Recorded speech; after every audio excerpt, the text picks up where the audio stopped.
nongeye kwakira hano kuri MS Entertainment TV mubwira ngo kora subscribe niba aribwo ugeze hano kuri channel ujye urushaho kugenda wimenyera amakuru y'imyidagaduro agiye atandukanye. Kuri uyu mugoroba abarimo King James, K8, Kavuyo, Shadibu n'abandi bagiye batandukanye Mucomante, aba bantu bamaje kubashyira muri gereza nyuma yuko barenze ku mabwiriza ya COVID-19 bakaba bafatiwe Irutsiro bari mu birori byo kwinezeza.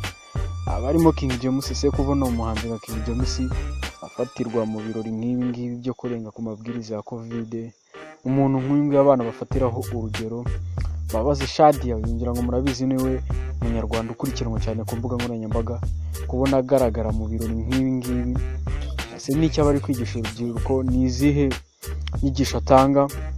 Ubona yuko aba bantu nubwo abana babarebero cyangwa se bafatiraho urugero, ubona yuko batabereka imyitwarire myiza cyangwa se imico myiza.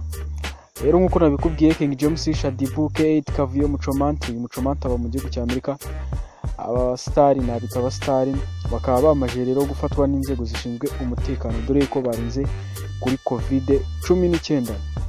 Ubwira ngo kora subscribe niba aribwo bwa mbere warugeze hano kuri channel ujye urushaho kugenda wimenyera amakuru agezweho kandi yizewe, ugenda umenya byinshi bitandukanye mu myidagaduro. Nkubwira ngo ahangaha ni wabo w'imyidagaduro. Ndaje